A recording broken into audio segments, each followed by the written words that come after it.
আমাদের দাবি খুব বেশি নয়, অস্পষ্ট নয়, দাবি কম, খুবই সুস্পষ্ট। ১ নম্বর দাবি হচ্ছে জুলাই বিপ্লবকে স্বীকৃতি দিতে হবে। যারা জুলাই বিপ্লব মানবেন না তাদের জন্য ২৬ সালে কোনো নির্বাচন নাই। ২৬-এর নির্বাচন দেখতে হলে আগে জুলাই বিপ্লবের স্বীকৃতি লাগবে। আর জুলাই বিপ্লবের স্বীকৃতি দিতে হলে জুলাই সনদের আইনি ভিত্তি দিতেই হবে।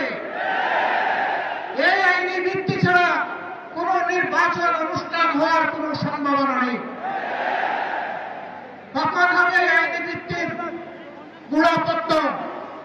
এদেশের মুক্তিকামী মানুষের কথা একটাই, জাতীয় সংসদ নির্বাচনের আগে গণভোট অনুষ্ঠিত হতে হবে। গণভোটের ব্যাপারে সকল দল একমত, তাহলে তারিখ নিয়ে এই বায়নাবাজি কেন? একমত হয়ে যখন স্বাক্ষর করেছি সবাই, তখন গণভোট আগে হওয়াই হচ্ছে যুক্তিযুক্ত। এর মধ্যে দিয়ে আইনি ভিত্তির পাটাতন তৈরি হবে ইনশাআল্লাহ, এবং এর ভিত্তিতেই আগামী জাতীয় সংসদের নির্বাচন অনুষ্ঠিত হবে। ওই নির্বাচন যখন অনুষ্ঠিত হবে তখন আর কোনো সংশয় সন্দেহ থাকবে না। আমরা চাই আগামী ফেব্রুয়ারিতে রোজার আগেই জাতীয় সংসদ নির্বাচন অনুষ্ঠিত হোক। এটা নিয়ে কেউ ধূম্রজাল সৃষ্টি করার পায়তারা চালাবেন না, উদুরপিণ্ডি বুদির মেরে ফেলবেন না। আমরা জাতীয় ঐক্যমত কমিশনে গিয়ে সকল দল আমাদের মতামত দিয়েছি।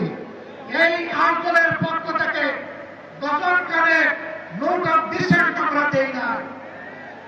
আমরা প্রস্তাবনা আসলে যৌক্তিক মনে করে সেখানে আলাপ আলোচনায় আমরা ইতিবাচক মত দিয়েছি। এরপরে সংখ্যাগরিষ্ঠ দলের মতামতের ভিত্তিতে একটা চার্টার তৈরি হয়েছে। এটি হচ্ছে গণতন্ত্রের কথা, যে সংখ্যাগরিষ্ঠ যা বলবে বাকিরা তাই মেনে নেবে। কিন্তু আমরা দেখলাম না, কেউ কেউ তা মেনে নিতে রাজি নন।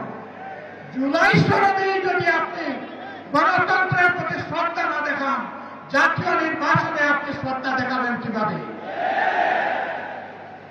এই জায়গায় আসতে হবে। সকল বায়না ভুলে যান, জুলাই শহীদের রক্তের প্রতি সম্মান দেখান। জুলাই যারা লড়াই করেছে মুখ ত্যাগ করে, যারা পঙ্গু আহত হয়ে এখনো বুকে বুকে কষ্ট করছে, মেহরবানি করে তাদের বুকের ভাষা বোঝার চেষ্টা করুন। আমার ভাই আল্লামা মামুনুল হক সাহেব বলেছেন, লড়াই করে